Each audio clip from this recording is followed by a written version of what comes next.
Bonjour, Lionel de la chaîne Cycle GP, pour donc une nouvelle vidéo de la chaîne.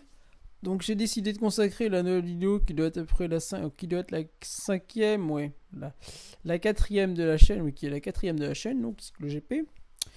La seconde, non même, c'est même la cinquième d'ailleurs pour être précis. C'est la cinquième et c'est donc désormais maintenant plus des essais. Je vous propose plus des tests, faut que ce soit quand même un peu une chronique maintenant. Donc cette fois-ci, ça sera pour donc vous présenter la nouvelle saison IndyCar. Donc la NTT IndyCar Pro Series qui commence demain. Donc demain, samedi 17 avril. À peu près dans une journée, c'est-à-dire à 17h, demain 10h heure américaine, au Barber Motorsport Park de Birmingham dans l'Alabama.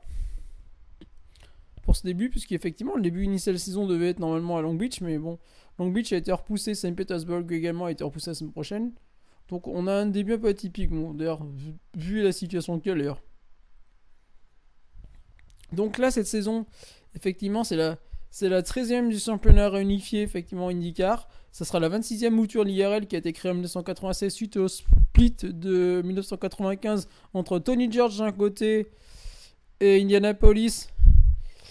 Et le championnat kart, lui-même issu d'ailleurs d'une scission en 79, dont j'ai parlé précédemment, entre l'USAC et le kart, ce qu'on appelle le CART.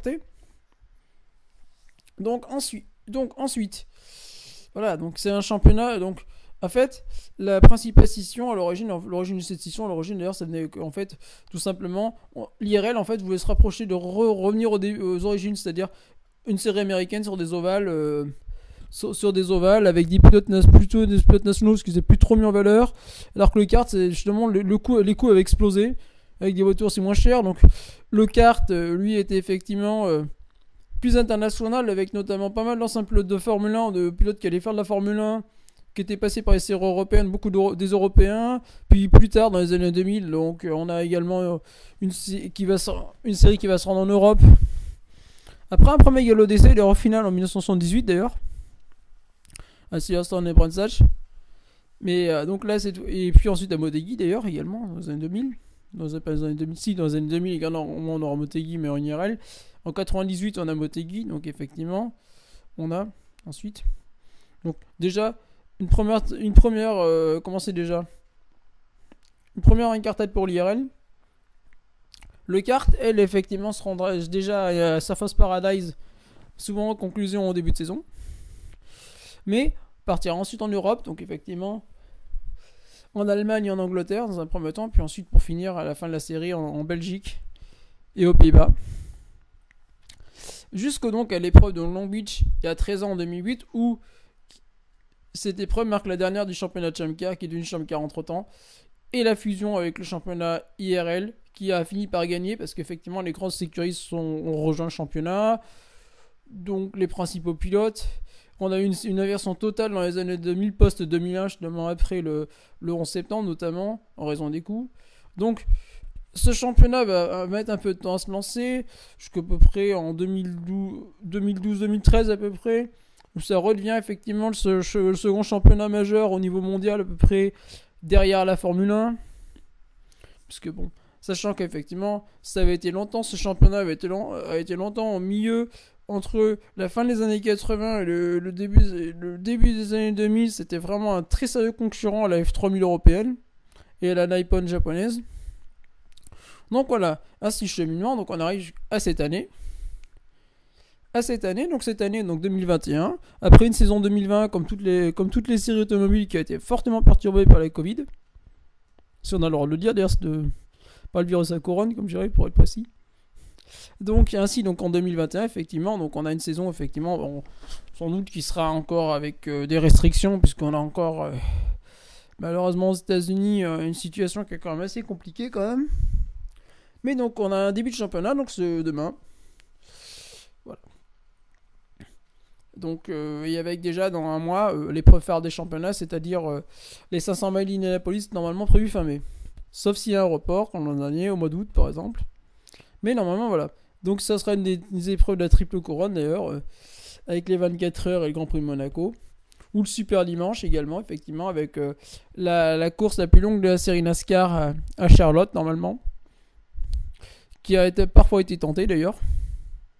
Ça, j'y reviendrai d'ailleurs dans le podcast que je consacre à NASCAR d'ailleurs, que je vous prépare pour le mois de mai, en plusieurs parties. Donc ensuite, donc côté piste.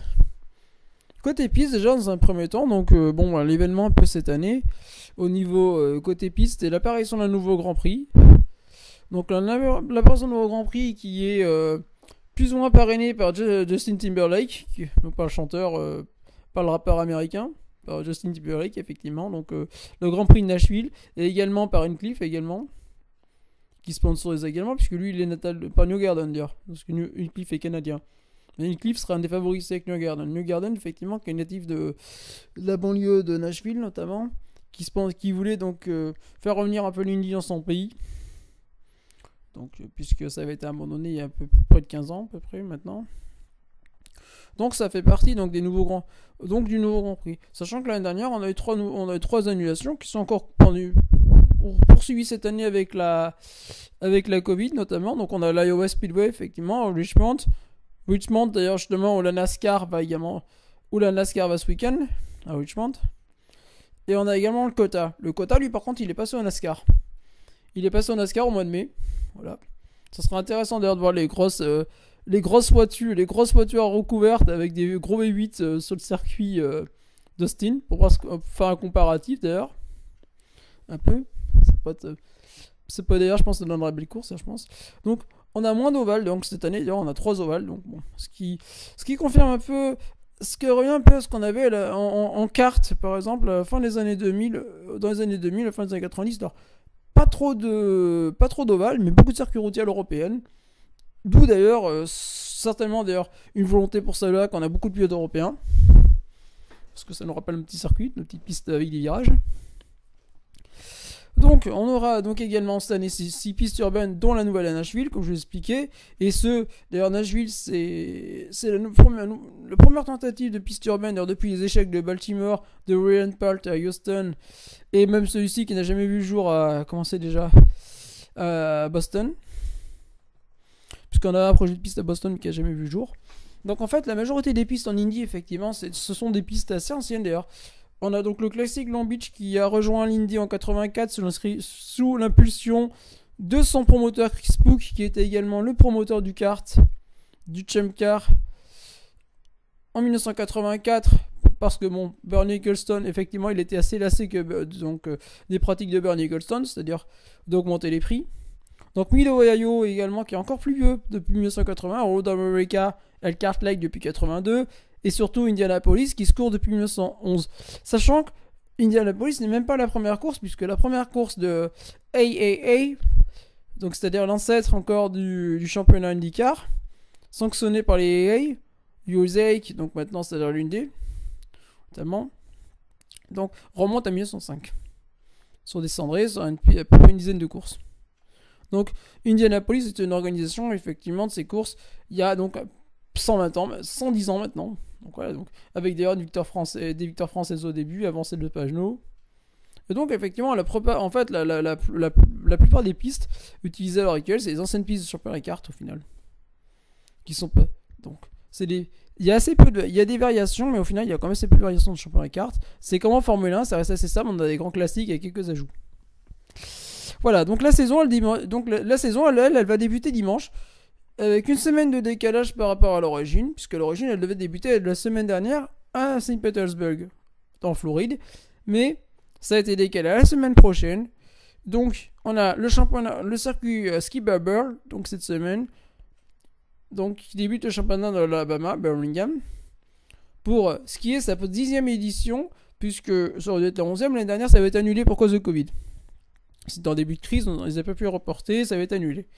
La course de Long Beach, elle, effectivement, comme je l'expliquais au début, a été reportée donc à la fin de l'année.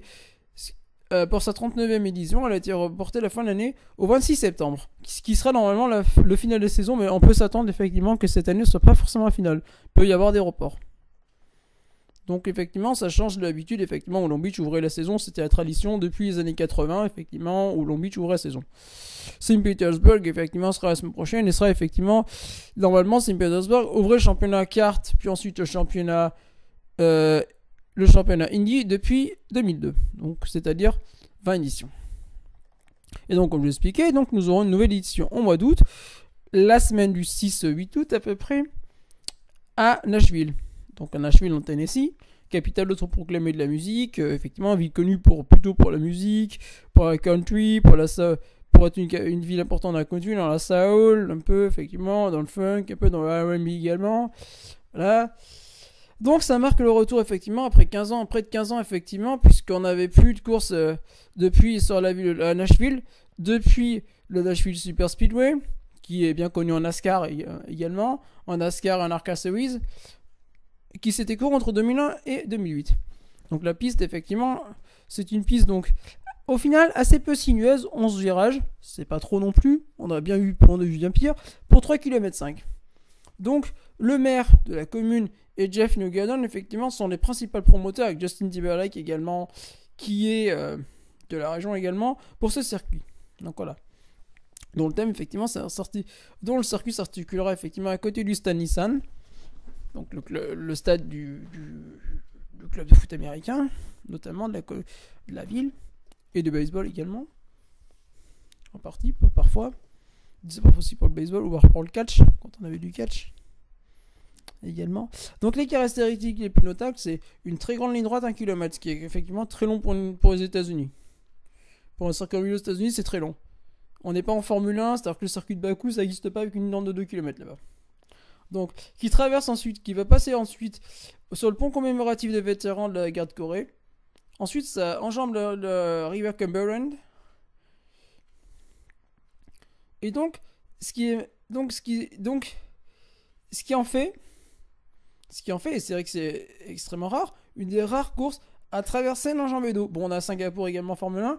On avait le circuit de Des Moines en Trans Am aux États-Unis dans les années 80-90 qui faisait pareil un peu aussi. C'est vrai que c'est rare. Donc des vitesses de pointe à peu près à 320 km/h, ce qui est quand même très rapide pour des Indy, notamment en urbain.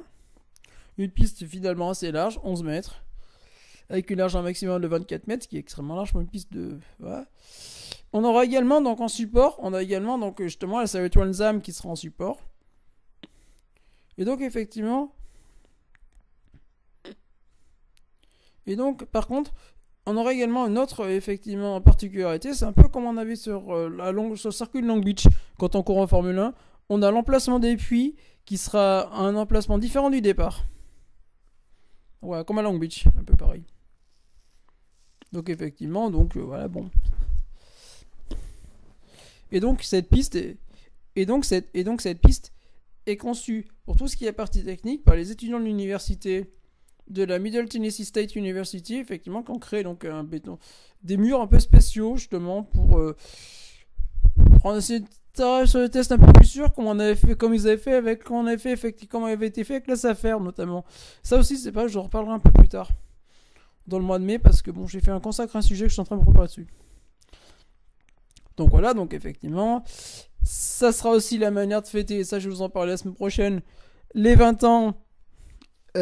Ensuite, dès dans 15 jours de Texas, du fameux Grand Prix de Texas en IndyCar qui avait été assez particulier, on va dire, assez particulier, mais vraiment très très particulier. Et donc ensuite, pour finir la saison, nous aurons donc du grand classique, c'est-à-dire Portland, donc dans l'Oregon. Ensuite, suivi de Laguna Seca, qui effectivement est un grand classique de la fin de saison. Et enfin, donc la nouveauté, Long Beach, pour former un espèce de super mois entre ces trois épreuves, effectivement, pour décider du vainqueur et donner un peu de suspense au championnat. Donc, côté piste. Et donc, côté piste, voilà, c'est bon. Côté pilote, en fait, pas grand-chose, donc de nouveau. Cette année, c'est la dernière année que les châssis IR18 de Dallara, qui sont depuis 2012, qui ont été modifiés après l'accident de Dustin Wilson, donc qui seront donc utilisés. L'an prochain, on change les châssis, on passe avec les châssis sont encore plus encore plus radical que cette année. C'est vrai qu'effectivement, l'IndyCar par rapport à la Formule 1, quand tu vois le look, ça change quand même énormément de la Formule 1. C'est un look encore plus radical que la Formule 1. Justement, c'est un look assez intéressant d'ailleurs. Deux choix de moteur, le moteur Honda et le moteur Chevrolet. Bon, savoir si d'ailleurs Chevrolet va rester en championnat d'ailleurs. Je sais pas si Stellantis justement sera d'accord pour laisser Chevrolet continuer parce que bon, comme Chevrolet ça a été racheté. On va voir. Donc c'est un 2 litres de turbo avec un V8. C'est une architecture très classique pour les championnats américains. Très souvent c'était des V8 turbo aux États-Unis, pas des V6 turbo comme en Europe. Donc ensuite les changements. Donc au mois d'octobre l'an dernier, on a eu Dragon Speed, donc l'écurie de Elton Julian justement, qui est donc bien connu en endurance, qui s'est retiré, qui a revendu donc ses châssis à Meyer Shanks pour cette année, donc elle alignera une seconde voiture cette année. L'écurie Penske effectivement a supprimé son écurie de VF Supercars qu'ils avaient fait avec l'écurie Jack Johnson, très connue en Australie, et par contre a proposé, ce qui a été accepté, à Scott McLaughlin, qui est un des 3 rookies cette année, de participer au championnat IndyCar. Donc il participe au championnat IndyCar effectivement cette année. Donc ils auront 4 voitures cette année chez Penske. Chip Ganassi pareil est revenu effectivement pareil à 4 voitures. Chip Ganassi et Penske, c'est réellement les écuries historiques du championnat, puisque Penske est une écurie qui a quand même participé au championnat du monde de Formule 1 dans les années 70, notamment avec une victoire de John Watson, et ensuite qui a permis à ATS de débuter en Formule 1, avec notamment Jean-Pierre Jarier. Donc c'est très Chip Ganassi, c'est pareil. Chip Ganassi, c'était la force c'est un peu l'équivalent de Chip Ganassi un peu de McLaren, c'était la force dominante de l'IndyCar à l'époque du kart, quand ils gagnaient tout, quand ils ont quasiment tout gagné pendant près de 10 ans. Donc c'est vraiment Ensuite, donc on a Dale Cohn effectivement, avec qui nous a annoncé un partenariat avec We Were Racing. Donc Dale Cohn, pour ceux qui ne savent pas, effectivement, ce sera donc l'écurie où on a Romain Grosjean qui courra cette année. Donc ça sera facile à repérer, ce sera l'écurie de Romain Grosjean. Dale Cohn, c'est pareil, c'est une des plus vieilles équipes. Longtemps, ça a été une petite équipe qui faisait du châssis privé avec des moteurs qui étaient souvent pas très très bonnes, qui était une écurie vraiment plutôt fond de grille, qui monte maintenant un petit peu, qui remonte un petit peu, qui monte un peu, qui depuis quelques années effectivement quand même sacrément progressé. Donc ensuite, voilà. Et donc ensuite on a très récemment en février, donc on a Andretti Autosport effectivement, qui a mentionné l'entrée d'une nouvelle équipe effectivement au sein de son équipe principale. Donc c'est-à-dire Jeff Sinclair, justement Jeff Sinclair, le Canadien dont je vous parlais tout à l'heure. Donc cette année effectivement, donc ça sera donc effectivement.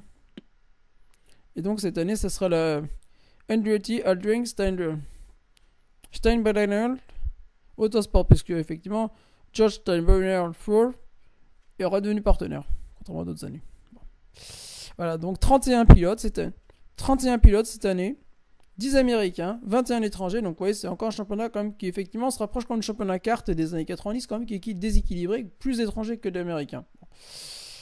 On sait quand même en 25 ans, vous voyez, c'est fortement éloigné quand même du premier championnat. On avait quand même plus d'Américains quand même à cette époque-là, effectivement, puisque bon,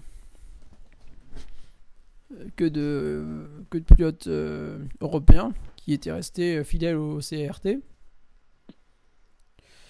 Donc voilà, donc on a 13 nationalités cette année. On aura 13 nationalités, ce qui est aussi pareil, ce qui est énorme. Il y a plus de nationalités qu'en Formule 1. Bon, on a aussi plus de pilotes qu'en Formule 1, mais on a aussi plus de nationalités qu'en Formule 1. Donc 3 pilotes français cette année, dont 2 déjà très établis. Simon Pagenaud, vainqueur en 2019 des 500 miles d'Indianapolis, c'était le premier français depuis plus d'un siècle à gagner les 500 miles. Champion en 2016.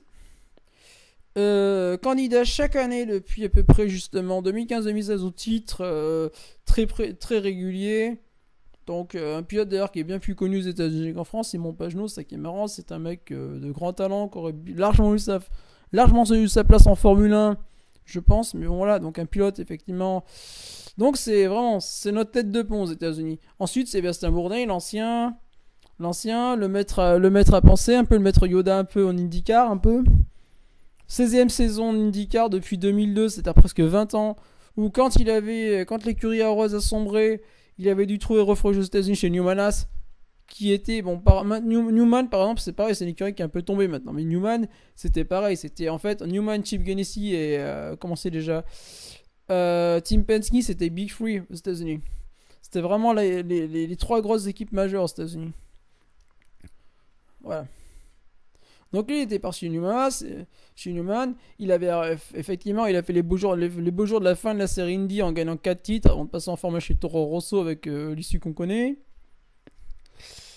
Puis ensuite, il est retourné aux États-Unis, un peu bourlingué entre temps. Et là, il a fait quelques saisons partielles. Il s'est gravement blessé il y a quelques années aussi au passage aux jambes. Voilà, il a un peu galéré pour revenir. Et là, cette année, donc, il revient chez Hershey Ford Enterprise, qui est également une équipe de midfield assez intéressante au niveau IndyCar. Et ensuite, on a un autre ancien pilote de Formule 1 qui d'ailleurs paradoxalement avait débuté juste après le renvoi de Sébastien Bourdet, Romain Grosjean. Romain Grosjean, on le connaît plus pour ses gaffes en piste et pour le carton qu'il a pris à Bahreïn l'année dernière, mais bon, ça reste quand même un bon pilote.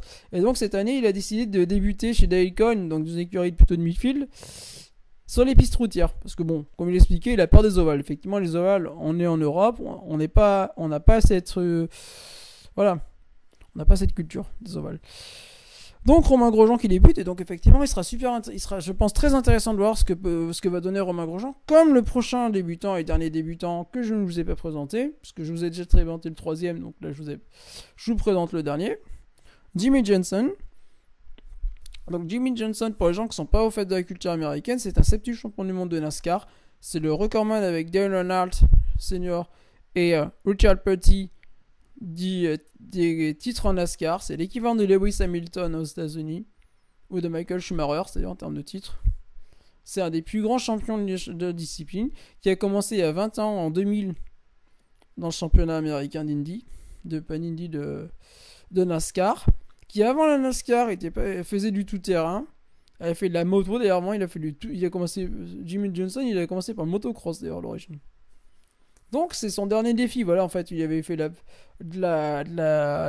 comment c'est déjà, du hors-piste, puis de la NASCAR. Ça a été un des dominants de la NASCAR. Et ces dernières années, il avait décidé un peu moins. C'est-à-dire que bon, voilà, il était devenu consultant un peu pour la télévision, notamment. Comme il est ingénieur, il faisait un peu des choses un peu à côté aussi, effectivement. Voilà. Et donc il s'est lancé un dernier défi l'année dernière. Effectivement, son dernier défi, effectivement, étant de courir en IndyCar, voilà, pour le fun, vraiment pour le fun. Il sait sans doute ce qu'après il fera un peu de SST, je pense avec ses copains d'ailleurs, mais bon, il va avoir un Indy pour retester. Et donc d'après les premières descriptions de ce que j'ai lu tout à l'heure sur US Racing, il a décrit les voitures comme monstrueuses, donc c'est à voir. Franchement, effectivement, c'est vrai qu'une IndyCar, il y a beaucoup moins d'électronique que sur une Formule 1, c'est assez monstrueux à conduire. Ça dérape, on va dire. C'est un peu les formules des années 80, un peu en termes de conduite, ou les années 90. Donc c'est très instable, mais c'est super. Souvent c'est fun comme bagnole à conduire. Donc voilà. Donc on a 3 débutants, donc comme je vous expliquais, avec Scott McLaughlin effectivement à côté. Côté départ, donc cette année, effectivement, et par contre côté départ, on a un seul vrai départ cette année. On a Oliver Askew effectivement qui est pas conservé chez Euro McLaren, c'est-à-dire chez Sam Smith Motorsport. Et on a également Carlin cette année. Carlin donc part cette année avec un seul pilote, donc Max Chilton qu'on a bien connu en Formule 1 chez Manor et Caterham dans le milieu des années 2010.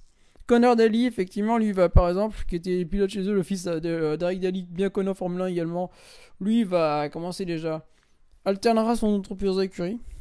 Et le second baquet qui est pas pourvu, justement, Connor Daly, il est pilote l'an dernier, mais il est pas pourvu. À la veille des essais, à la veille des premiers Grands Prix, il n'est pas pourvu. Donc il ira en cours d'année, il ira des pilotes payants. Parce que malheureusement, Carlin n'a pas trop d'argent pour courir au un de ces pilotes d'Indy Light éventuellement. Donc ils n'ont pas trop d'argent. Ils vont le donner à un pilote payant, ce qui est un peu dommage d'ailleurs. Parce que bon, Carlin c'est une très bonne écurie en Europe, qui avait fait des débuts relativement prometteurs en Indy. Et cette année, c'est pareil, on a un dernier record. On aura un dernier record. On a le plus grand nombre de vainqueurs d'Indianapolis au départ de la saison. On a 9 vainqueurs d'Indianapolis. dont le vainqueur du dernier, qui était encore au dernier siècle, c'est-à-dire Montoya, juste avant qu'il passe en Formule 1. Castro Neves, qui est maintenant en pré-retraite. Par contre, on n'a pas de Nando. Nando il reste en Formule 1 cette année. On a Scott Dixon qui fête les 20 ans de sa discipline. Qui, sachant qu'effectivement à l'époque, Scott Dixon c'était un jeune effectivement qui avait débuté, qui était pressenti pour un volant chez Toyota en Formule 1 avec Ryan Briscoe, mais qui n'avait pas pu obtenir faute de pognon, faute d'argent, donc faute de pognon, faute d'argent chez Toyota de Baquet. Donc ils n'avaient pas pu, donc malheureusement. Donc il était parti se tourner vers l'IndyCar et avec le succès qu'on connaît, 6 titres. 6 titres, plus grand vainqueur de la comment c'est déjà de la série. Donc effectivement, et on a au niveau rayon vainqueur des disciplines, on a Juan Pablo Montoya qui est maintenant un peu en pré-retraite, qui avait gagné en 99 en kart, et Scott Dixon en 2003 pour l'IRL. Et on aura également la présence d'une femme cette année. Donc pour les 45 ans de la première tentative d'une femme à Indianapolis, c'est-à-dire pour Janet Gentry en 1976, qui avait été non qualifiée avant de se qualifier en 1977. On a Simona De Silvestro, effectivement, qui participera au 500 miles cette année, au sein de son équipe propre. Et donc, maintenant je vais passer au dernier point. Donc le dernier point, là je vais vous détailler la liste des engagés pour la saison 2021. Parce qu'effectivement c'est intéressant de les avoir. Donc au niveau première écurie, donc la première écurie, donc nous aurons AG Foyt Enterprise sur une Dallara avec moteur Chevrolet. Donc nous avons Dalton Kellett, canadien, Sébastien Bourdet, France. Ensuite, nous avons chez McLaren SP, donc Sam Sweet Motorsport, nous avons toujours sur une Dallara avec moteur Chevrolet, donc un Patricia World, Mexique, Félix Rosenqvist, Suède, Juan Pablo Montoya qui ne sera présent uniquement à Indianapolis, et peut-être sur une ou deux autres courses pour la Colombie. Donc voilà. Ensuite, on a Ed Carpenter Racing également, qui est un... Donc, Ed Carpenter Racing, c'est un peu comme Sam Schmidt Motorsport, ça fait partie maintenant des meubles l'IRL. Par contre, c'est des teams d'IRL, eux deux. Donc, toujours sur une Dallara Chevrolet, d'ailleurs, donc avec Ed Carpenter lui-même, puisque bon, il prend encore un petit peu le volant. Renus McVie, effectivement, pilote néerlandais, entrevu en Formule 3 chez nous, en Formule 3 régionale, en Formule 3... Je sais pas si on l'a pas vu aussi en Formule 2 d'ailleurs au passage. On a peut-être vu un peu en Formule 2 aussi. Donc Connor Daly, pilote irlando-américain. Pour l'instant uniquement à Indianapolis, mais je pense qu'on va le revoir sur d'autres grands prix. Le team Penske, donc qui sera un des deux teams à 4 concurrents, qui est sans doute le plus vieux team puisqu'il est présent depuis 1968, toujours sur une Dallara Chevrolet. Donc avec Joseph Newgarden, américain, Scott McLaughlin, Nouvelle-Zélande et rookie, Will Power, Australie, qui sera un des favoris pour le titre, Simon Pagenaud, idem, donc il sera aussi un des favoris pour le titre, notre français. Donc le team Perata Autosport avec toujours une Dallara moteur Chevrolet, avec comme je expliquais Simone Silvestro qui sera la seule femme cette année du plateau, Carlin avec une Dallara Chevrolet toujours, avec Max Chilton pour l'instant et un pilote payant qui viendra en cours saison. Ensuite Chip Ganassi Racing avec là par contre un changement de motorisation toujours, donc le châssis Dallara avec un moteur Honda. Donc Marcus Ericsson vu chez Sauber en Formule 1, Scott Dixon sextuple champion du monde qui tentera un 7ème titre, Alex Palou qu'on a vu en Formule 2 chez nous, Jimmy Johnson que je parlais effectivement qui est débutant cette année à 45 ans, Tony Kanaan également, qui doit en être à peu près à sa 20e, 21e, 22, voire 22e saison. C'est-à-dire également donc brésilien. Johnson américain, Palou espagnol, Dixon néo-zélandais, Ericsson suédois. Donc nous avons ensuite chez Andretti Autosport, toujours sur Dallara Honda, donc nous avons Colton Herta, américain, Alexander Rossi, américain, vu en Formule 1 chez Marussia. Nous avons Ryan Torrey, américain, James Hinchcliffe, Canada, et Mario Andretti pour l'instant seulement à Indianapolis, américain. Chez Dalicon Motorsport, Racing. Nous avons également, donc, sur une de la Honda également. Donc, nous avons Romain Grosjean, France. Donc, Pietro Fittipaldi, Brésil, sur les ovales en remplacement de Romain Grosjean. Cody Ware, qui sera pour l'instant sur un programme partiel. Et Ed Jones. Ed Jones, c'est avec un programme qui sera un petit peu à côté, puisque Ed Jones, c'est un sponsor. Il a un sponsor propre, lui. Justement, il a le sponsor Rick Ware. Justement, avec Cody Ware, ils ont sponsor Rick Ware. Donc, c'est un petit peu à côté. Justement. Ils sont. Donc, ensuite, nous avons Ryan Letterman, justement. Lanigan Racing. C'est toujours de la Honda. Donc, nous avons Graham Rahal, américain. Donc là, qui est un concurrent régulier, effectivement, maintenant du championnat depuis plusieurs années, depuis à peu près 15 ans. Et nous avons donc Takuma Sato, l'ancien pilote de Formule 1, vainqueur des derniers 500 miles d'Indianapolis, Japon, qui tentera une passe de 3 aux 500 miles, je pense. Et nous avons enfin, pour terminer le championnat, nous avons Meyer Shanks Racing qui a racheté donc les châssis de Dragon Speed sur une Dallara Honda, avec Jack Harvey anglais et Helio Castroneves sur un programme partiel brésilien. Voilà. Donc on espère. Après tout cela, donc voilà, donc en espérant une super saison, on espère une super saison, la plus intéressante possible. Et donc moi, en favori, en fait, je suis pas un grand fan de faire des pronostics, mais moi je plaçais Scott Dixon pour un 7ème titre, ce qui en ferait l'égal aux États-Unis d'un Earnhardt ou d'un Dale Earnhardt dont on va fêter les 20 ans de la mort, ou un Richard Petty, c'est-à-dire ou un Jimmy Johnson, donc c'est-à-dire un des plus grands noms du panthéon américain. Simon Pagenaud également, parce que Simon Pagenaud, effectivement, c'est toujours une valeur sûre maintenant, Simon Pagenaud.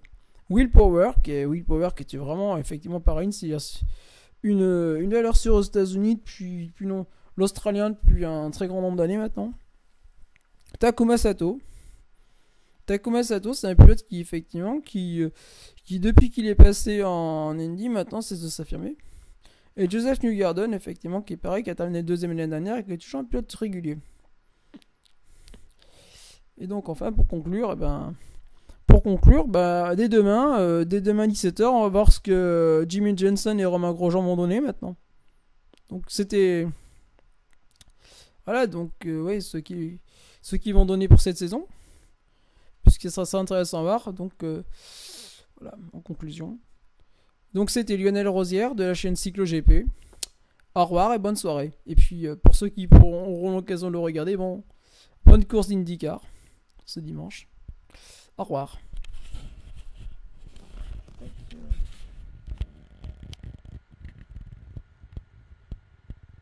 Ça va ?